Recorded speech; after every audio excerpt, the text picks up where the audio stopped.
और आज हम बात करने वाले हैं एक नए वैकेंसी जो कि सेल की तरफ से आई हुआ है, steel authority of India limited. ये जो स्टेट है वो बनपुर, ये आपको पड़ेगा वेस्ट बंगाल, पश्चिम वर्धमान डिस्ट्रिक्ट में आता है। तो जैसा कि देख रहे हैं इसमें 16 तारीख को ही पब्लिश किया गया है, बट इसका जो फॉर्म भरने का जो डेट है वो आपका आता है 20 तारीख से। तो हम लोग यहाँ पर बात करेंगे क्या है, कौन कौन सा पोस्ट आया हुआ है। ओके, तो जैसा कि देख रहे हैं डिटेल ऑफ पोस्ट है, एग्जीक्यूटिव का ही पोस्ट है, तो हम इसमें ज़्यादा डिटेल नहीं बात करेंगे। ठीक है, मैनेजर का भी पोस्ट आया हुआ है, आपका मेडिकल ऑफिसर का भी पोस्ट आया हुआ है, कंसल्टेंट का भी पोस्ट है, एंड हम लोग बात करेंगे वो है नॉन एग्जीक्यूटिव। ठीक है, जैसा कि आप देख रहे हैं नॉन एग्जीक्यूटिव बेसिकली जो डिप्लोमा वाले हैं उनको, एक्चुअली जो नॉन एग्जीक्यूटिव कहते हैं किसको है, जो मतलब मैनेजमेंट का पार्ट नहीं। मैनेजमेंट कहने का मतलब ये हुआ कि उनको बहुत ही जो वहाँ जो फंक्शन हो रहा है उसमें जो डायरेक्ट है ना वो डिसीजन नहीं ले पाते हैं, तो वो नॉन एग्जीक्यूटिव में आते हैं। अगर मैं सीधी सी बात करूँ तो जैसे डिप्लोमा से भी कोई आगे बढ़ता है तो एग्जीक्यूटिव में जाता है, बट जो लोग हैं डायरेक्ट डिसीजन नहीं ले पाते हैं कुछ के लिए तो वो नॉन एग्जीक्यूटिव में आते हैं। ठीक है, का कोई रूल ज़्यादा नहीं होता, वो अपने ऑर्डर को फॉलो करते हैं, दैट्स इट। फिर है कि ऑपरेटर कम टेक्नीशियन ट्रेनिंग, जो पोस्ट का जो नाम है वो ऑपरेटर कम टेक्नीशियन OCT जिसको बोला जाता है। इसको इनका जो कैटेगरी आता है S3 आता है, 73 टोटल वैकेंसी है। इसमें बात कर रहे हैं तो मैकेनिकल का देखिए आपका 20 वैकेंसी है, मेटलर्जी का 14 है, इलेक्ट्रिकल का 20 है, इंस्ट्रूमेंटेशन का 5 है, सिविल का 5 है, केमिकल का 5 है, एंड सिरेमिक्स का 4 है। हाँ, मेरे चैनल पे आपको बहुत पहले जब सेल का वैकेंसी आया हुआ था, जैसे दुर्गापुर का है, फिर बोकारो का है, तो उसमें कुछ एक्सपीरियंस शेयर किया गया है कि एग्ज़ाम कैसे होते हैं, इंटरव्यू कैसे होते हैं। तो आप प्लेलिस्ट में जाके देखिएगा तो आपको मिलेगा। ओके, तो देखिए इसमें ऑपरेटर कम टेक्नीशियन ट्रेनिंग जिसको S1 बोलते हैं, ये ITI वाले लोगों के लिए स्पेशल है। इसमें फिटर का 3 है, इलेक्ट्रीशियन का 10 है, टर्नर का 5 है, वेल्डर का 2, एंड हैवी व्हीकल ड्राइवर उसका 10 वैकेंसी है। तो और भी है ऑपरेटर कम टेक्नीशियन ट्रेनर जो बॉयलर में आते हैं, S3 में आते हैं, S1 में भी आते हैं। फिर देखिए रिजर्वेशन जो आपको मिलता है वो SC ST वो सेम टू सेम मिलेंगे, इनमें कोई दिक्कत नहीं है। बाकी जो आपका 5 साल और 3 साल का जो क्राइटेरिया होता है वो फिल करना होगा। 3 साल में OBC, 5 साल का SC ST। हम लोग यहाँ पर बहुत ज़्यादा बात करेंगे एलिजिबिलिटी क्राइटेरिया के बारे में, तो हम एग्जीक्यूटिव पोस्ट की बात हम नहीं करेंगे। ठीक है, हम लोग उसको स्किप करते हैं और डायरेक्ट जाते हैं हम लोग नॉन एग्जीक्यूटिव पोस्ट के बारे में। देखिए जो नॉन एग्जीक्यूटिव पोस्ट है जो डिप्लोमा वाले हैं उनकी मैं बात करूँ, OCT जिसको बोलते हैं S3 में आता है, जो 20 पोस्ट था, 28 साल मैक्सिमम एज है। तो बहुत लोग का जैसे जनरल में IOC में 26 साल का एज रहता है, और दूसरी जगह भी इवन बार्क में 24 साल का एज रहता है मैक्सिमम। तो यहाँ पर ही आपको बहुत अच्छे मौका मिलते हैं 4 साल के लिए कि आप भर सकते हैं, कर सकते हैं। तो इसमें लिखा हूँ matriculation with 3 years full time diploma and mechanical engineering पर रिकॉग्नाइज। आपको 50% मार्क्स होना चाहिए, 3 years डिप्लोमा होना चाहिए, और मैट्रिकुलेशन के बाद होना चाहिए, या फिर 12th के बाद भी होगा चलेगा, ग्रेजुएशन के बाद भी होगा चलेगा, लेकिन मिनिमम जो है ना मैट्रिकुलेशन के बाद होना चाहिए। सेम चीज़ है दूसरी जगह, मेटलर्जी की मैं बात कर रहा हूँ, इलेक्ट्रिशियन आपका इलेक्ट्रिकल की बात कर रहा हूँ, वैसा ही है। इंस्ट्रूमेंटेशन का भी सेम रहेगा, केमिकल का भी सेम रहेगा। केमिकल बहुत कम वैकेंसी आते हैं जस्ट बिकॉज ऑफ प्लांट है रिक्वायरमेंट के हिसाब से। ठीक है, सिविल का 5 है एंड सिरेमिक्स का 4 है, तो उसमें सेम टू सेम आपका रिक्वायरमेंट एलिजिबिलिटी रहेगा, डिप्लोमा इन केमिकल। देखिए एक चीज़ मैं आपको बता दे रहा हूँ कि जैसे कि इंस्ट्रूमेंटेशन में कोई जगह सेल में क्या हुआ कि जिनका नाम लिखा हुआ इंस्ट्रूमेंटेशन, तो किसी में क्या हुआ उनमें नाम लिख दिया कि इंस्ट्रूमेंटेशन एंड कम्युनिकेशन, या फिर कोई और लिख दिया, केमिकल ना लिख के फर्टिलाइजर केमिकल टेक्नोलॉजी ये सब लिख दिया। तो इसमें थोड़ा बहुत दिक्कत आ रहे हैं, सेल में भी आ रहे हैं। ठीक है, तो मेरे ख्याल से, लेकिन हाँ वो लोग एक चीज़ का प्रिविलेज वो दे रहे थे, जैसे कि बता रहा था दोस्त लोग, कि अगर आप कॉलेज से जाके लिख के ले आते कि जो हमारा जो नेम है, जैसे कि मान लेते केमिकल टेक्नोलॉजी किसी का नाम है, यहाँ केमिकल इंजीनियरिंग सिर्फ मांग रहा है, तो अगर आप कॉलेज से एक सर्टिफिकेट बना के ले आते कि नहीं सर ये इक्विवेलेंट है इसके बराबर, तो वो मान्यता दे देते हैं।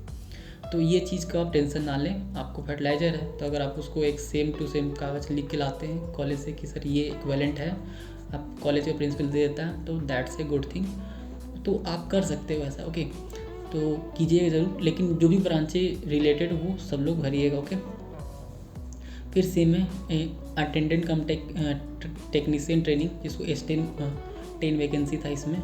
तो इसमें भी बता रहे थे आपको ना, ITI ज़रूरी होता है, matriculation with ITI NCVT trade certificate होना चाहिए।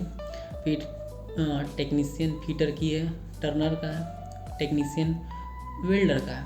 इसी तरह से हैवी ड्राइवर HVDD की बात कर रहे हैं। और एक चीज़ है कि आपका जो ऑनलाइन एप्लीकेशन जो है क्लोजिंग डेट है वो 10/1/2023 को है। 10 need not to be apply, वहाँ पर ज़रूरत नहीं है। फिर एक परसेंटेज अगर बात करें तो सब्जेक्ट यहाँ पर साफ लिखा है कि आपको परसेंटेज निकालने की बात किया है कि ये सब टेंशन ना लीजिए, सब आराम से भरा आ जाएगा। ओके, देखिए एक चीज़ लिखा हुआ कि candidate applying for other PSU government E3 grade position other medical guidance should be have completed minimum 2 years in next below grade pay scale. तो अगर कोई दूसरे PSU सब से अप्लाई करे तो ये सब चीज़ें का ध्यान रखिए। जैसे कि बताएं थे एज रिलैक्सेशन, अगर कोई एक सर्विसमैन अगर कोई फॉर्म भरते हैं, ठीक है, 6 month continuous service in arm force है, will be allowed as relaxation वो है पोर्ट नॉट लेस दैन 6। जैसे कि एक कोई काम किया 6 महीना के ज़्यादा बैठा नहीं है, वो कंटिन्यूस अपना सर्विस दे रहे, तो वो लोग भर सकते हैं, ले सकते हैं। और थोड़ा डिपार्टमेंटल का भी बारे में बताया गया। हाँ, एक चीज़ बहुत ही इंपॉर्टेंट है भाई, पैसे जरूरी है, इमोलमेंट एंड बेनिफिट क्या क्या मिलेंगे। तो वो 3% का जो हम लोग बात करें नॉन एग्जीक्यूटिव होता है। तो आपका जो 2 साल का देखिए पे स्केल है 26,600 और 38,920। तो ये तो ISC में भी नहीं देते यार, ठीक है, ISC में 25,000 रुपये देते हैं और ये 26,000। तो cell in terms of basic ये ज़्यादा है, बट सैलरी ओवरऑल ठीक ही वैसे ही बनते हो गए। बट इसमें एक प्रॉब्लम है कि आपको 2 साल ट्रेनिंग करना पड़ता है। हाँ, ये जो वैकेंसी है ना, कोई एक्सपीरियंस बेस नहीं है, आपके एक पास फ्रेशर बेस है। एक बात ध्यान रखिएगा, ये वैकेंसी फ्रेशर बेस है, तो आप आराम से अप्लाई कर सकते हैं। इसलिए 2 साल का ट्रेनिंग है। फर्स्ट ईयर में 16,000 देंगे, 16,100, दूसरे साल में 18,300। मतलब इससे पहले जो है 10,000 और 12,000 का एक लिमिट था, वो अब थोड़ा सा बढ़ाए हैं एज पर महंगाई को देखते हुए, सब कुछ देख के। तो आपका ट्रेनिंग सक्सेसफुल होगा तो S3 में और S1 में आपको ज्वाइनिंग हो जाएगा, ठीक है। जैसे कि और सारे फैसिलिटी जो आप बता रहे थे ना, जैसे कि बता रहे इंडस्ट्रियल डेडनेस अनाउंस होता है, फ्री जीक्वेट अदर अलाउंस कंट्रीब्यूट जो CPA बोलते हैं, gratuity, permanent gratuity act 1972, medical treatment for self entitlement, तो ये सब चीज़ें मिलेंगे आपको। तो that's a good. Mode of selection जो है, चलिए आते हैं हम लोग यहाँ फिजिकल, देखिए CBT होगा, ये सब चीज़ें होंगे, ठीक है। ऐसे तो यहाँ पर लिखा होगा कि देखिए S3 के इस सब के लिए क्या होता है, candidate will required to come CBT how they may be required to fill. देखिए मतलब ऐसा लिखा है कि चाहे तो करवा सकते हो जो भी, लेकिन वो निश्चित जो है ना स्किल टेस्ट, फिजिकल टेस्ट और क्या बोलते हैं इंटरव्यू, ये सब होते हैं डिप्लोमा वाले। और जो ITI वाले हैं उनका होगा आपका ट्रेड टेस्ट जिसको बोलते हैं। फिजिकल स्टैंडर्ड जो है, हाँ यार इसमें थोड़ा सा ज़्यादा है, मतलब ये जो है ना E3 के लिए है और S3 कम, ये सारे लोगों के लिए ऐसा कुछ दिया हुआ। तो इसमें मेल और फीमेल का है कि फीमेल का 143 है, मेल का 155 है। तो मेरे ख्याल से 155 इट्स नॉट, ज़्यादा नहीं है, सही है, इतना हो जाता होगा। थोड़ा बहुत किसी को दिक्कत आता है, पर 155 सेंटीमीटर 45 kg का वेट होना चाहिए मिनिमम, ठीक है। और हाँ, एप्लीकेशन फ़ी तो काफ़ी ज़्यादा है, मैं मानता हूँ 300 रुपये एप्लीकेशन फ़ी है, और SST को 200 रुपये छोड़ के मतलब 100 रुपये है। तो जो S3 में भरेंगे ऑपरेटर कम टेक्नीशियन ट्रेनिंग ऑपरेटर वो है, उनका 500 रुपये लगेगा, और जो ITI वाले उनका 300 रुपये लगेगा, और बॉयल से वो उनको 300 रुपये लगेगा। तो इनका फ़ी तो चार्जेज है यार, इनके अच्छे खासे हैं। और जो भी ये जो सेल का वैकेंसी जो पोर्टल होता है उन्हीं पे से जाना पड़ेगा, वहीं से अप्लाई हो पाएगा, कोई दूसरे रास्ता नहीं है। बाकी जो चीज़ें होता है ना, वो हर चीज़ डॉक्यूमेंट क्या क्या है वो चीज़ लिखा होगा, इसमें हम लोग ज़्यादा जाएंगे नहीं, ठीक है। आपको अगर कोई दिक्कत हो भरने उड़ने को लेकर, तो मैं देखूँगा कैसे बनाते video, may be I hope मैं बनाऊँगा इस पर वीडियो, ठीक है। जैसे कि आपको अगर कोई दिक्कत हो तो बताइएगा, मतलब मैं एक तरीके ही बताऊंगा कि भाई कि अगर किसी से फ़ोटो वो छोटा करना चाहते हैं कैसे करते हैं, ये सब चीज़ें कुछ एप्लीकेशन में बताऊंगा कि उससे आप घर बैठे ही भर सकते हैं। क्योंकि मैं देख रहा हूँ कि मेरे पास क्वेरी आ रही है कि भाई सर मेरे फॉर्म है, जबकि एक पेज का ही रहता है, भर नहीं पाते। तो मेरे ख्याल से वो लैग कहाँ पर है, फ़ोटो को एडिट कर नहीं कर पा रहे, सिग्नेचर को एडिट नहीं कर पा रहा, दैट्स चीज़ें हैं, तो वो हम लोग करेंगे। ओके, और जो मेडिकल टेस्ट होता है ये सब चीज़ें होंगे जनरल में। हाँ, आप मिनिमम जो रेगुलर बेस में ICP जो 18 साल होना चाहिए, 18 साल, ठीक है।